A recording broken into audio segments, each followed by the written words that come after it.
informe del Ministerio de Salud de este día, viernes 7 de agosto. Los casos confirmados hasta el día de hoy en la Ciudad de Buenos Aires son de 67.068 personas, de las cuales ya 23.182 han recibido el alta institucional. Lamentablemente fallecieron 1.471 personas, lo que hace una tasa de letalidad de 2.19%. Allí ustedes pueden ver la curva de casos al día de hoy. Siempre explicamos que la línea de puntos separa los últimos días que aún están siendo cargados con datos y serán cargados los próximos días. Pero como pueden ver allí, la semana anterior ha sido una semana de un descenso moderado de casos y esta semana hemos vuelto a tener un ascenso en relación a la semana anterior, es decir que estamos en una meseta alta con subas y bajas de los casos en la ciudad.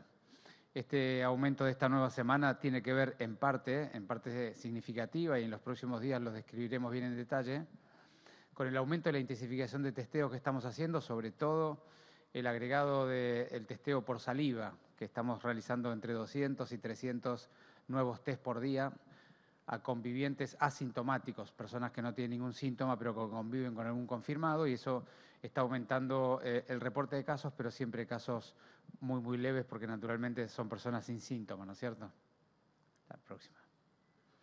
Aquí tenemos las cantidades de test hechos en la Ciudad de Buenos Aires, 260.676 hasta el día de hoy, de los cuales el 65% son residentes en la Cava, el otro 35% son ciudadanos bonaerenses. De los residentes en la Cava, el 42% es la tasa de positividad del test, y eso significa 5.512 test por cada 100.000 habitantes residentes. Aquí mostramos siempre la información década por década y se repite sistemáticamente el mismo dato, que es la enorme mayoría, 82% de las personas que se enferman son menores de 60 años, sobre todo entre 20 y 60 años está el gran grupo de enfermos. Sin embargo, la enorme mayoría de los que fallecen son mayores de 60 años, lo que hace una edad promedio de los fallecidos de 76 años. Aquí tienen la información de cómo hemos ido desplegando el dispositivo Detectar, con la colaboración del Ministerio de Salud de la Nación en todo el territorio porteño, sobre todo en todos aquellos lugares donde hay circulación viral activa. Fíjense que en el territorio que estamos trabajando día a día, continuamente, puerta a puerta, con todo el equipo de rastreadores y de testeos, agregándole, como les dije, el testeo ahora de los convivientes con la muestra de saliva, que es mucho más sencilla de tomar. Alcanzamos el territorio donde viven el 84% de las personas que se han enfermado, están en el territorio donde estamos trabajando con el Detectar. Y eso significan 35 barrios porteños que ya estamos trabajando cotidianamente y de manera definitiva. Bueno, aquí le doy a Gabriel para que continúe. Gracias, Fernán. Buenos días. Bueno, el informe en relación a los barrios vulnerables, ya tenemos diagnosticados 13.802 casos totales, con 9.055 altas institucionales. Lamentablemente han fallecido 155 personas, lo que da una tasa de letalidad del 1%. Al lado vemos la curva que sigue con una maduración, con una situación de un R en todos los barrios de menos de 1. En relación a los números concretos de los barrios vulnerables, se han testeado 33.050 personas con un acumulado de positivos de 12.832, lo que da una tasa de positividad del 39%. Continuamos en los 7 barrios, Barrio 31, 11, 14, 21, 24, 15, Carrillo 20 y Rodrigo Bueno. En relación al Detectar del resto de la ciudad, ya hemos testeado a 10.812 personas con 4.507 resultados positivos, lo que da una tasa de positividad del 43%, con la presencia en 28 barrios. Todo este viernes hasta el fin de semana vamos a continuar en el barrio de Villa Crespo. Continuamos con el informe de geriátricos con Paula. Gracias, buenos días. Bueno, 335 residencias geriátricas han presentado al menos un caso confirmado al día de la fecha, sumando una totalidad de 3.093 personas que se han infectado con COVID, de las cuales lamentablemente han fallecido 364. En relación a la estrategia de test serológica de búsqueda de producción de anticuerpos en personal esencial, sobre todo aquellos que trabajan en los efectores de salud, en los geriátricos, en las fuerzas de seguridad, desarrollo humano y también transporte, llevamos realizados 265.826 test serológicos. De estos han arrojado un resultado positivo 9.448. Aquellas personas, como les cuento siempre, y a sus compañeros de turno, de trabajo, les realizamos un hisopado para determinar PCR, de los cuales 2.974 fueron positivos. Esto da una tasa de test serológicos realizados sobre 100.000 habitantes de la ciudad de Buenos Aires de 8.860. Muchas gracias. Bueno, como para concluir el informe, recordarles nuevamente lo que vimos la vez pasada. Cada vez es más necesaria la donación voluntaria de sangre y plasma, debido a que los hospitales van retomando alguna actividad de personas que requieren la atención y que eso significa también las necesidades, no solamente el plasma para los enfermos COVID, sino también la sangre para aquellas cirugías o procedimientos que se requieran. Por eso estamos con 4 postas en Belgrano, Caballito, Barracas y Montserrat. Ahí tienen la página web donde está la información, buenosaires.gov.ar/donasangre. Allí tienen toda la información donde están las postas y, por supuesto, también en todos los hospitales porteños. Y luego en el Hospital Durán, Álvarez, Argerich, Fernández y Muñiz es el lugar donde tenemos los centros concentradores para la donación de plasma. Todas aquellas personas que se hayan recuperado pueden entrar en buenosaires.gov.ar/donaplasma y encontrar las condiciones y la forma que pueden hacer la donación. Muchas gracias. Ministro, buenos días. Nicolás Gallardo de CNN Radio. El presidente afirmó que las personas adultos mayores que viven en la Ciudad de Buenos Aires deben atenderse en la provincia de Buenos Aires debido a que en la Ciudad de Buenos Aires no hay suficientes camas. Así también lo aseveró ayer la titular del PAMI. Usted dijo que el presidente está mal informado. ¿Sostiene esta situación en base a cómo entiende usted que está la actual respuesta a nivel sanitario? Y si entiende que hay un fin netamente político de esta frase que dijo el presidente y aseveró la titular del PAMI. Gracias. No, primero de todo, yo nunca en ningún momento afirmé que el presidente esté mal informado. Digamos, el presidente lo que hizo es una descripción de un hecho, que es una obra social nacional que está bajo la égida del gobierno nacional. Dijo el presidente y afirmó la presidenta de la directora de PAMI, de manera que seguramente es así, cerca de 15% de pacientes internados en el conurbano.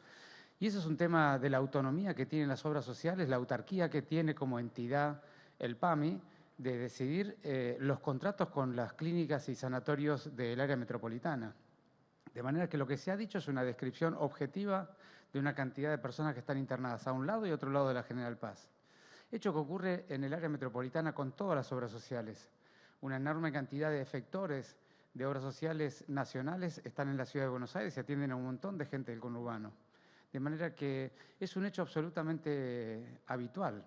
Ahora, ¿por qué motivo hay 15% de personas del PAMI internadas en el conurbano? Es algo que la gente del PAMI debería explicar. Básicamente porque son los contratos que el PAMI hace. Nosotros ya explicamos, 1/3 de los afiliados del PAMI de la ciudad tienen un convenio con el sistema público de salud y ahí somos responsables nosotros de manera directa. Y ese tercio es el tercio que estamos atendiendo de manera sistemática y directa. Perdón, y luego el resto de los afiliados del PAMI es el PAMI el que decide en qué lugares capita, en qué lugares se interna. Yo le pregunto porque el presidente señaló que no hay suficientes camas en la Ciudad de Buenos Aires, o sea, más allá de la organización del PAMI. No, es que habló sobre las camas del PAMI. Entonces, ¿dónde están las camas del PAMI contratadas? Es una decisión del propio PAMI, de manera que yo no lo puedo contestar.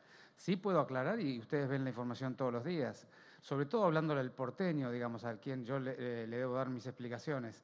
La Ciudad de Buenos Aires tiene una infraestructura del sector público que ustedes lo tienen a la vista. De las 1.500 camas de internación general, tenemos ocupadas el 55%.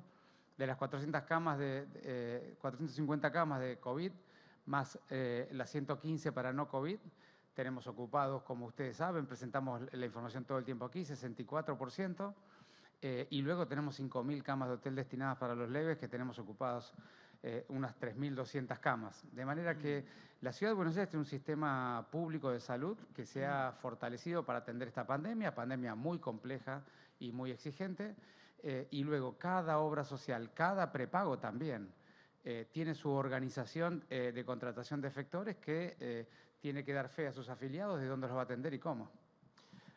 ¿Qué tal? Buen día, ministro y funcionarios. Rodrigo Jorge de Radio Mitre. La pregunta está más bien vinculada a esto que estábamos hablando porque generó determinada preocupación en el sector de los adultos mayores. Hoy, ¿cuál es específicamente la ocupación que ustedes están viendo para el sector geriátrico, para el sector de adultos mayores? Digo, como para llevar tranquilidad con el dato específico. Y si usted pudo hablar con el jefe de gobierno, ¿qué le comentó acerca de este tema? Si le sorprendió o no la declaración del presidente, digo, porque en el marco de la lucha contra una pandemia, por lo menos en el sector de la ciudad, sonó raro, sonó fuerte que se hable de saturación de un sector del sistema. La otra pregunta, si me permite, la última, tiene que ver con las declaraciones del ministro Goyán. Habló ya, se adelantó a hablar de la temporada de verano. Prácticamente dijo que está anulada, que no se va a poder ir la gente a ningún lado. Ustedes del sector de la ciudad, ¿qué mensaje dan ya en este segundo día que está atravesando la ciudad con casos altos? Digo, teniendo en cuenta que estemos en meseta o camino al pico, ¿qué próximos meses estamos viendo, teniendo en cuenta que además en la temporada de verano no es solamente hablar del descanso de la gente, sino que alrededor de eso se mueven muchas economías? Muchas gracias. Bueno, yo vuelvo a insistir con la respuesta. No es mi responsabilidad ni mi tarea hacer interpretaciones sobre los dichos y menos del señor presidente. Quiero recordarles que nosotros con la Nación y sobre todo con el Ministerio de Salud de la Nación, un funcionario del presidente, trabajamos permanentemente en colaboración y cooperación. También con la gente del PAMI hemos tenido un conjunto de reuniones coordinando. Y yo al Ministerio de Salud de la Nación no hago más que agradecer permanentemente toda la colaboración y apoyo que nos dan. De manera que no es mi responsabilidad interpretar. Lo que yo quiero afirmar es que los dichos del presidente son correctos. Él habló sobre que el PAMI tiene un 15% de pacientes en el conurbano bonaerense y es una cifra que es correcta. Lo que hay que preguntar en el PAMI es cuál es la estrategia de contratación de efectores y de prestadores y de por qué contrata en el conurbano y en la ciudad. Y cuando está hablando de saturado, está hablando de los contratados por el PAMI, con lo cual yo mal puedo explicar por qué los contratados por el PAMI están saturados. Lo que yo le puedo explicar al ciudadano porteño, que es a quien me debo, es que el sistema público de salud y el sistema privado de salud tiene un conjunto de servicios preparados para dárselos y están a la vista todos los días en los reportes cotidianos que los porcentajes de ocupación están adecuados al momento que estamos pasando. Sí, luego de los dichos del ministro de la provincia, habría que preguntarle a él cuál es su interpretación. Yo creo que esta es una pandemia tan dura que genera tanto daño en todas las dimensiones del ser humano y además es tan variable, tan dinámica, que siempre prever 2 o 3 semanas más para adelante es muy complejo. De manera que nosotros preferimos siempre ver los datos, describir lo que estamos viendo hoy, lo que creemos que va a ocurrir en 1 o 2 semanas e ir viendo semana a semana la evolución. Nos parece que imaginarnos la situación dentro de 3 o 4 meses es extremadamente complejo y el margen de error es demasiado grande. Ministro, buen día. Equipo también, saludarlos a todos. Hernán Mundo de Radio Nacional. Preguntarle y hacerlo a través suyo, ministro, obviamente llegamos a mucha gente, la necesidad de ser lo más claro posible. ¿Qué se le dice a la gente que ve por televisión a un comunicador, una persona que habla de un tratamiento que se sabe que no tiene ningún tipo de efectividad, en todo caso que puede ser nocivo para la salud, el caso del dióxido de cloro? ¿Cómo se le explica a la gente que no es efectivamente algo que pueda ayudar, sino que en todo caso puede perjudicar? Y en este sentido, ¿cuál es su impresión también cuando observa que se hace énfasis en algo que puede perjudicar? ¿Cuál es su impresión también de esto? Bueno, la Argentina tiene una entidad regulatoria de medicamentos e insumos médicos y dispositivos que es el ANMAT, que está en la órbita de la Nación. Y a mí me parece que todos tenemos que ser extremadamente respetuosos de la normativa que la Nación y los expertos de la ANMAT, que tienen enorme experiencia y capacidad para hacer esas evaluaciones, nos indican y nos dicen. Ese tratamiento no está dentro de los tratamientos aprobados en la Argentina. Hay digamos, suficiente información para analizarlo y de acuerdo a la información la ANMAT ya ha hecho una disposición y no lo ha permitido. Por lo cual lo que yo le digo a la ciudadanía es que cumpla con y utilice los tratamientos y los elementos de prevención que las entidades regulatorias recomiendan, y les recomiendo severamente a los comunicadores que intenten no comunicar diferente a lo que la normativa vigente en la Argentina está, porque solamente, como bien decís vos, genera confusión y puede haber algún daño. Y estamos hablando siempre de salud en humanos. La salud en humanos requiere una investigación, una forma de explorar e investigar los tratamientos que es muy exigente, porque justamente estamos hablando de vidas humanas y para eso están los expertos que saben no solamente realizar esas investigaciones, sino también evaluarlas e interpretar sus resultados. Sí, buen día, Antonio Deramo de Radio Ciudad, ¿cómo está? Le consulto por este fantasma del colapso sanitario que muchas voces políticas siempre están expresando. ¿No habrá alguna cuestión estadística quizá que esté sobrevolando para confundir a la opinión pública sobre este posible colapso sanitario? Porque han habido inviernos más crudos, con otras enfermedades, donde inclusive los hospitales estaban bastante llenos, y ahora yo observo que no es así. ¿Esto puede haber un error en estadístico? O sea, que se tomen infecciones por casos. Digo, si yo contraigo el virus de la gripe, puede ser que se me vaya, como puede ser que me infecte y que esté enfermo. ¿Está pasando algo así también en el tema de las estadísticas que traen más confusión que certezas? No estoy seguro que esté pasando lo que vos proponés. Lo que me parece que pasa aquí es que esta es una enfermedad de mucha contagiosidad y de que en algunos países, no es el caso de la Argentina, pero en algunos países ha tenido un crecimiento muy rápido del número de contagios y eso ha hecho que algunos sistemas de salud no sean capaces de atender en tiempo y forma a todo el mundo como cada uno se merece y corresponde. Entonces hay cierto nivel de margen de riesgo que todos los sistemas tomamos para estar preparados para responder. Como bien decís vos, al día de hoy o un día a esta altura del año, cualquier otro año, la mayoría de las camas de terapia intensiva estarían ocupadas. Y al día de hoy tenemos entre 65 en el sector público y 75 en el sector privado de la ciudad ocupadas, de manera que tenemos muchísimo más capacidad que lo habitual. Pero este año tenemos esta enfermedad que podría aumentar los casos rápidamente y podría requerir una intensificación del uso de las camas. Y por eso tomamos ese margen de precaución. De manera que yo creo que pasa más por tener un margen de precaución para poder dar respuesta, sobre todo porque tenemos la experiencia vivida de lo que ha pasado en otros lugares y decididamente desde el Gobierno Nacional, el provincial y el de la Ciudad de Buenos Aires estamos haciendo todos los esfuerzos para que eso no ocurra aquí. Hola, buen día, doctores, ministro, buen día. De Radio Continental, Marcela Ojeda. Le quería preguntar si ustedes van a tomar en cuenta la recomendación del Ministerio de Salud de la Nación del cambio en la definición de caso positivo y por qué. Bueno, nosotros no vamos a hacer al día de hoy uso de esa posibilidad. Básicamente lo que está habilitando la Nación es que cada jurisdicción tome la decisión de cambiar su metodología de manejo clínico de los casos, haciendo lo que se llama técnicamente diagnóstico por vínculo epidemiológico. Es decir, que si una persona convive con alguien que tiene la enfermedad y tiene los síntomas, se asume que las tiene. Esa es una práctica habitual en las epidemias. Nosotros hacemos diagnóstico por vínculo epidemiológico habitualmente con el dengue, sobre todo en la última parte de la enfermedad. Pero creemos que esta enfermedad en particular, digamos, para llegar a ese escenario habría que tener muy poca capacidad de respuesta con los test diagnósticos, porque creemos que todavía es muy importante confirmar o descartar la enfermedad, porque cuando uno a alguien le confirma definitivamente la enfermedad, le pide un conjunto de esfuerzos suplementarios, como significa distanciarse de su familia, dejar a sus chicos, dejar a su marido o viceversa, o algún chico salir de la familia e irse a un hotel durante 7 a 10 días. De manera que nos parece que para pedirle ese esfuerzo se requiere la confirmación. Y segundo, lo que le pedimos es que todos los contactos estrechos del confirmado tienen que hacer cuarentena estricta y no pueden ir a trabajar, no pueden salir de su casa, dentro de su casa se tienen que aislar. Es demasiado esfuerzo para pedírsela a todo el mundo si no hay confirmación definitiva.